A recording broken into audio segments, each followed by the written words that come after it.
السلام علیکم ورحمۃ اللہ وبرکاتہ۔ الحمد للہ رب العالمین والصلاة والسلام علی اشرف الانبیاء والمرسلین، اما بعد، اعوذ باللہ السمیع العلیم من الشیطان الرجیم، بسم اللہ الرحمن الرحیم۔ رضی اللہ عنہم ورضوا عنہ،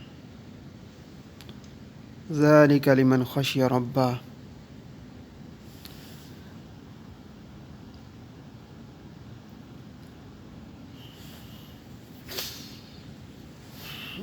آج ذی القعدہ کی 3 تاریخ ہے اور جون کی 13 تاریخ 2021 ہے۔ یہاں مسجد نبوی میں بیٹھ کے ہم یہ ایک ویڈیو بنا رہے ہیں۔ مسجد نبوی کا ہی ایک دفتر ہے، آفس ہے۔ بہرحال ایک چھوٹی سی یاد بیٹھے بیٹھے تازہ کر رہے ہیں، اپنے ایمان کو تازہ کرنے کے لیے، سننے والوں کا بھی ایمان تازہ ہو۔ یہ کون ہے؟ جب اللہ کے رسول صلی اللہ علیہ وسلم نے مکہ معظمہ میں دعوت دینا شروع کی تو ایسے حالات میں جن لوگوں نے آپ کی دعوت کو قبول کیا، اللہ رب العزت ان کے بارے میں فرما رہے تھے رضی اللہ عنہم ورضوا عنہ۔ ان میں آپ کی دعوت کو قبول کرنے والے ایک صحابی، رسول اللہ صلی اللہ علیہ وسلم کے ساتھی اور اسلام کے یہ ابتدائی فداکار، جانثار، اسلام کے پودے کو اپنا نہ صرف خون دینے والے بلکہ اپنی محنت، اپنی کاوش، اپنی ہر چیز قربان کرنے والے۔ اللہ کرے ہم بھی ان جیسے بن جائیں، ہم سے بھی کوئی ایسا کام اللہ لے لے جس سے اللہ راضی ہو جائے۔ یہ سیدنا مصعب بن عمیر ہیں رضی اللہ عنہ۔ مصعب بن عمیر کون ہیں؟ آئیے میں بڑے ہی مختصر انداز میں ان کی زندگی کے چند پہلو آپ کے سامنے رکھتا ہوں۔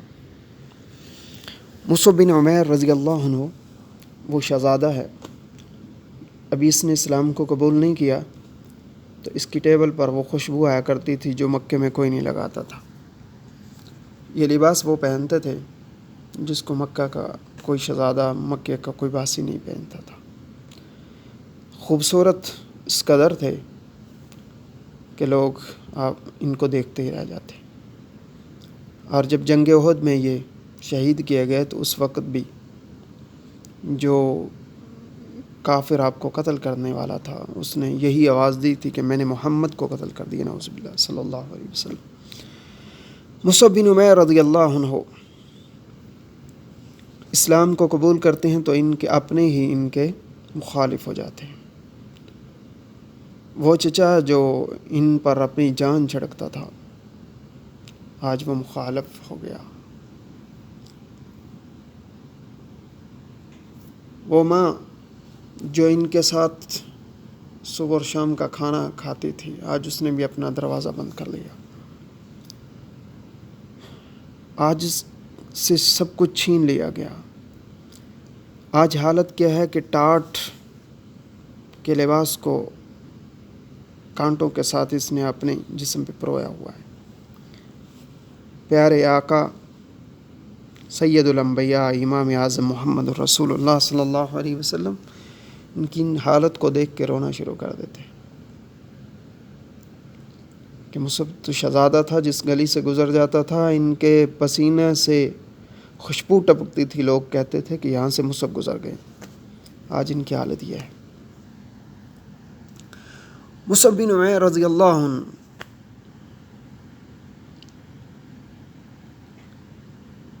یہ پہلے مبلغ ہیں جن کو اسلام کی دعوت دینے کے لیے، تبلیغ کرنے کے لیے اللہ کے رسول صلی اللہ علیہ وسلم نے یثرب کی زمین پر، جو بعد میں رسول اللہ صلی اللہ علیہ وسلم کے قدم مبارک رکھنے سے مدینہ منورہ بن گئی، مدینۃ النبی بن گئی، اس میں بھیجا۔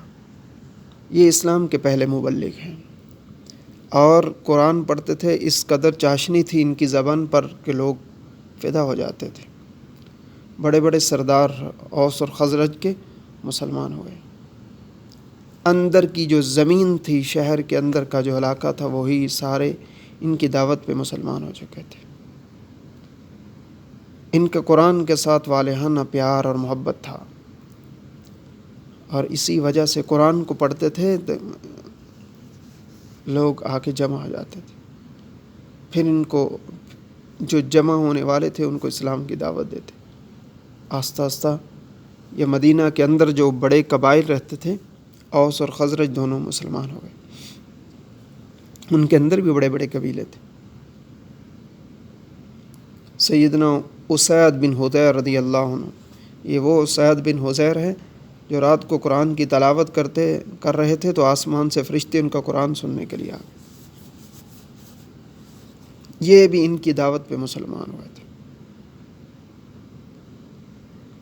سیدہ ام سلیم رضی اللہ عنہ، یہ بھی انہی کی دعوت پہ مسلمان ہوئے۔ بڑے بڑے کبائر صحابہ جنہوں نے کل جا کے انصاریوں نے بڑی بڑی قربانیاں دی، جنگ بدر میں، احد میں، حنین میں، رسول اللہ صلی اللہ علیہ وسلم پر اپنا سب کچھ نشاور کر دیا، یہ مصعب بن عمیر کی دعوت پہ مسلمان ہوئے۔ جنگ بدر لڑی، اور پھر اس کے ساتھ جنگ احد میں لڑتے ہوئے ان کو اللہ رب العزت نے شہادت کے مقام پر فائز کر دیا۔ اور جب ان کو دفن کیا جا رہا تھا تو ان کا کفن نہیں تھا۔ رسول اللہ صلی اللہ علیہ وسلم اس وقت بھی دیکھ کے آنسو بہا رہے تھے اور فرما رہے تھے کہ ان کے پاؤں پر گھاس کو ڈال دیا جائے، اور آپ روتے ہوئے ان کے لیے درجات کی بلندی کے لیے دعائیں کر رہے تھے۔ اللہ ان سے راضی ہو اور وہ اللہ سے راضی ہوں، اللہ ہمیں بھی ان جیسا بنا دے۔ اقول قولی ھذا وما علینا الا البلاغ۔